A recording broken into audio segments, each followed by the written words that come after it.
Needle குறும்படம் பார்த்தோம், எல்லாம் பார்த்துருப்பீங்க.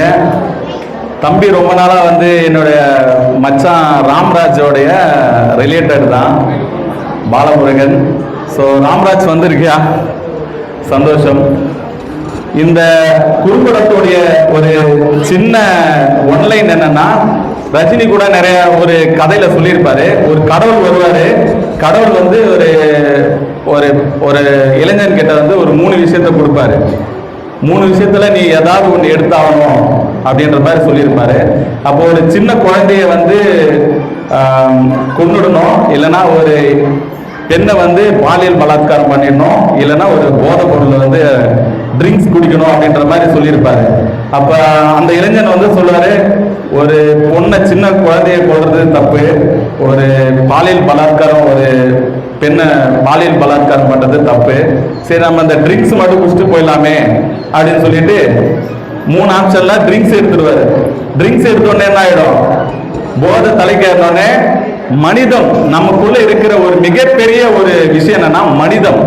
அந்த மனிதம் அழிஞ்சு மிருக குணமா மாறி அந்த பொண்ணை வந்து பாலியல் பலாத்காரம் பண்ண போவாரு. அப்ப தடுக்க வந்து அந்த குழந்தையும் கொண்டுடுவாரு. அப்ப அதுல என்ன நம்மளுக்கு தெரியுதுன்னா, போதை பொருள் வந்து ஒருத்தனை, மனிதனா இருக்கிற ஒருத்தனை மிருகமா மாத்துன்றது தான் இந்த படத்துடைய கருவு. ஸோ மிகப்பெரிய ஒரு கிளாப் பண்ணிடலாம் நம்ம பாலமுருகனுக்கு. ஏன்னா இன்றைய காலகட்டத்தில் போதை பொருளால எவ்வளோ விஷயங்கள் நடக்குதுன்னு நான் சொல்லி உங்களுக்கு தெரிய வேண்டிய அவசியமே கிடையாது. ஏன்னா அவ்வளோ விஷயம் நடந்துட்டு இருக்கு. இது நாட்டுக்கும் ரொம்ப ரொம்ப தேவையான ஒரு விஷயத்தை வந்து எடுத்து கொடுத்துருக்காரு. ஒரு இன்னைக்கு நம்ம கிட்ட இருக்கிற ஒரு முக்கியமான குணம் அப்படின்னா, ஒருத்தரை மதிக்கிறது. இந்த மனிதம் என்றது என்ன, ஒரு பேஸ் என்னன்னா, ஒரு மனுஷனுக்கு உண்டான குவாலிஃபியே என்னன்னா, மற்றவங்களை மதிச்சு மற்றவங்களுக்கு வந்து ஒரு அடைக்கலம் கொடுத்து மனிதன் நேசிக்க வேணும். அப்படின்ற ஒரு விஷயத்தையே மாத்துற ஒரு விஷயம் என்னன்னா போதை பொருள். இன்னைக்கு காலகட்டத்துக்கு தேவையான ஒரு விஷயத்த தம்பி எடுத்திருக்காங்க, அதுக்கு அவார்டு கொடுத்துருக்காங்க. தயவுசெய்து அந்த அவார்டை வந்து ஒரு சேர் போட்டு முன்னாடி வைங்க, ஏதாவது அந்த சேரோட எடுத்து இங்க வைங்க. அப்பதான் வந்து தம்பிக்கு கிடைச்ச ஒரு இங்க முன்னாடி வச்சிருங்க. அது இந்த அவார்டுக்கு ஒரு கிளாப் பண்ணலாம் தம்பிக்கு. இதுல முக்கியமான விஷயம்னா, இன்னைக்கு எனக்கு இந்த கான்செப்ட் எடுத்ததுல எனக்கு ரொம்ப பிடிச்சிது. ஏன்னா இங்க நிறைய பேர் பாத்தீங்கன்னா டீ டோட்டல் இருக்காங்க. அவங்கள நான் உங்களுக்கு முன்னாடி இன்ட்ரடியூஸ் பண்ணணும்னு ஆசைப்படுறேன். இங்க யாரு டீ டோட்டலா இருக்கீங்களோ கொஞ்சம் கை தூக்குங்க. சூப்பரான பெரிய கிளாப் பண்ணுங்க அவங்களுக்கு. நீங்களும் இந்த சீஃப் கெஸ்ட்ல இருக்காங்க. இன்னைக்கு காலகட்டத்தில் லேடிஸே ட்ரிங்க்ஸ் அடிக்கிறாங்க, லேடிஸே சிகரெட் அடிக்கிறாங்க. கரெக்டா இல்லையாப்பா? கரெக்டா? அப்படி இருக்கிற தருவாயில ஒரு ஆண் மகன் சிகரெட் அடிக்காம ட்ரிங்க்ஸ் பண்ணாம இருக்கானா, அவருக்கு எவ்வளவு பெரிய கைத்தட்டல் தரும். அப்ப அதை பேஸ் பண்ண ஒரு கான்செப்ட் எடுத்திருக்காங்கன்னா, அதுல நானும் I am also tea totaller. இது பெருமையா சொன்னா, இது விளம்பரம் கிடையாது, விழிப்புணர்வு. நாம இந்த மாதிரி, ஏன்னா டீ டோட்டல்ன்றது என்ன ஸ்லீப்பர் செல் மாதிரி வாழ்ந்துட்டு வராங்க, யாருக்குமே தெரியாம. ஏன்னா இப்போ ஒரு ஃபங்க்ஷனுக்கு ஒரு கல்யாண ஃபங்க்ஷனுக்கு வந்தா அவனை ஒதுக்கி வச்சிருவாங்க. இவன் டீ டோட்டலர் ஒதுக்கிப்போம். ட்ரிங்க்ஸ் அடிக்கிறாங்களா ஒரு கேங். ஆனா டீ டோட்டலரா வாழ்றது ரொம்ப கஷ்டம் எங்களுக்கு. நாங்களாம் அனுபவிச்சிருக்கோம் எங்க போனாலும். அதை பத்தி எங்களுக்கு கவலை இல்லை. நீ என்ன எங்களை ஒதுக்கி வைக்கிறது, நாங்களும் உங்களை ஒதுக்கி வச்சிருக்கோம். அப்படிதான் போறோம். அப்ப முக்கியமான ஒரு விஷயத்தை எடுத்து இந்த சமுதாயத்துக்கு எடுத்த முதல் கான்செப்டே மக்களுக்கு ஒரு நல்ல விஷயத்தை கொடுக்கணும்னு எடுத்த அந்த கான்செப்டுக்கு நான் முதல்ல ஆக்செப்ட் பண்றேன். ரொம்ப சந்தோஷம். அதுக்கு அடுத்தது இப்ப மெயினான விஷயத்துக்கு வருவோம். நான் இன்னைக்கு ஒரு திரைப்படத்தை டைரக்ஷன் பண்ணி அதுல ஹீரோ நடிச்சு படம் டப்பிங் எடிட்டிங் போயிட்டு இருக்கு. ஸோ நானும் தம்பியோட இடத்துல இருந்து தான் வந்திருக்கேன்.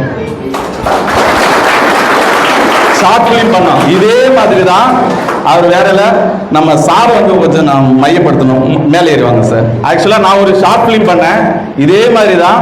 சின்ன இப்போ எப்படி பண்ணாங்களோ அதே மாதிரி தான் ஒரு ஷார்ட் பிலிம் வந்து ஒரு சின்ன மொபைலில் எடுத்து கேரளா ஃபெஸ்டிவலில் வந்து பார்த்தீங்கன்னா மேக் ஃப்ரேம்ன்ற இன்டர்நேஷனல் ஃபெஸ்டிவலில் போயிட்டு நாம் தமிழ்நாடு கேட்டகரியில் நம்பர் 1 ப்ரைஸ் வாங்கிச்சு, பிஞ்சு மனசுன்னு சொல்லிட்டு.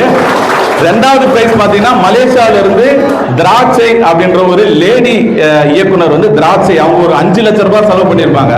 நாங்கள் அதை விட பெரிய செலவு பண்ணோம். எவ்வளோன்னா 0 இன்வெஸ்ட்மெண்ட், எந்த செலவுமே பண்ணல. ஒரே நாள்ல ஷூட் பண்ணி அந்த கதை கருவை மையமா வச்சு எங்களுக்கு அவார்ட் கொடுத்தாங்க. 5 லட்சம் செலவு பண்ண அவங்களே செகண்ட் பிரைஸ், நாம எதுவுமே செலவு பண்ணாம ஃபர்ஸ்ட் பிரைஸ்.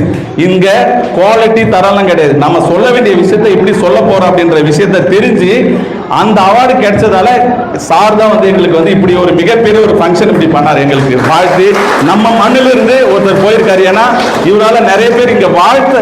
இப்போ ஒண்ணு இல்லை, நம்ம 7ஆம் அருவி படம் பார்த்திருப்போம். சூர்யாவுக்கு ஒரு திறமை இருக்கும், அவருக்குள்ள அவருடைய தாத்தனோட முப்பாட்டனுடைய போதி தர்மனோட சக்தி உள்ள இருக்கும். பட் அதை தூண்டுறதுக்கு தான் ஸ்ருதிஹாசன் வருவாங்க. ஸ்டும்ப்ளேட், தட்ஸ் மீன் ஸ்டும்ப்ளேட் பண்ணுவாங்க. தூண்டி விட்டா போதும், அவங்களுக்குள்ள இருக்கிற சக்தி வெளியே வரும். அந்த தூண்டுதல் விஷயம் தான் இவர் எனக்கு செஞ்சாரு. அன்னைக்கு மோஸ்ட் தமிழ்நாட்டில் இருக்கிற மோஸ்ட் இம்பார்ட்டன்ட் பீப்புள்லாம் வந்து எங்களை வந்து பாராட்டினாங்க. அதன் மூலியமா தான் எங்களுக்கு நிறைய ப்ரொடியூசர்லாம் கிடைச்சி, சப்போர்ட்டர்ஸ் மூலியமா நாங்கள் படம் பண்ணுவோம். அடுத்தது தம்பி ரெடியா இருக்கான், பெரிய படம் பண்ணுவோம். அவங்களுக்கு ஒரு மிகப்பெரிய வாழ்த்து, அட்வான்ஸ் வாழ்த்துக்கள் நான் சொல்றேன். கண்டிப்பா நீ மிகப்பெரிய ஒரு படம் பண்ணுவா, எனக்கு கான்பிடென்ட் இருக்கு. ஓகே, என்ன ஹெல்ப் ஆனாலும் சொல்லி நாங்க கூட இருக்கோம். ஓகேவா? அந்த படத்துல சார் தான் வந்து பாத்தீங்கன்னா நன்னாரி வினோத் வந்து பிஞ்சு மனசுல ஹீரோவா பண்ணியிருந்தாரு. அவருக்கு ஒரு கிளாப் பண்ணிருங்க. மணிமேகலை மேடம் வந்து அதுல one of the lead role பண்ணியிருந்தாங்க.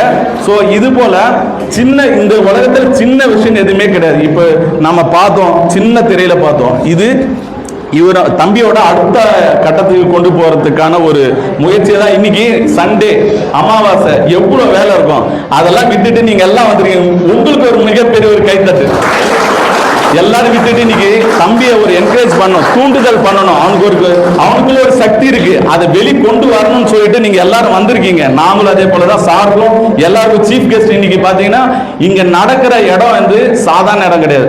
கிட்டத்தட்ட ஒரு 4-5 தம்பி என்கிட்ட சொன்னாப்ல, கொஞ்சம் மண்டபம் பாருங்க சார் அப்படின்னு சொன்னாப்ல. ஒரு 5-6 மண்டபம் பார்த்தோம், எதுவும் கிடைக்கல. பட் நீ இன்னைக்கு வந்திருக்கிற இடம் எது தெரியுமா? ப்ரொடியூசருடைய மண்டபம். ஆக்சுவலா அவங்க சார் வந்து பாத்தீங்கன்னா ஒரு படத்தை பண்ணி ரிலீஸ் பண்ணிட்டு இப்ப அடுத்த படம் டைரக்ஷன் பண்ணிட்டு அது எடிட்டிங் டப்பிங் எல்லாம் போயிட்டு இருக்கு. அந்த இடத்துல படம் பேர் வந்து பாத்தீங்கன்னா ஜெருசி, அந்த படத்தை பண்ணியிருக்காரு. அந்த இடத்துல இருந்து நீங்க இந்த ஒரு விஷயம் பண்ணிருக்கிறது உங்களுக்கு அதே ரிலேட்டடா இருக்கிறதால அடுத்த கட்டத்துக்கு உங்களுக்கு கொண்டு போறதுக்கு எல்லாமே பாசிட்டிவா இந்த பிரபஞ்சம் உங்களுக்கு ஏற்படுத்தி கொடுத்துருக்கு. ஸோ என்னுடைய மனமார்ந்த உங்களுடைய அடுத்த கட்டம் போறதுக்கு என்னுடைய மனமார்ந்த வாழ்த்துக்களை நான் தெரிவிச்சுக்கிறேன். வாழ்த்துக்கள். தேங்க்யூ.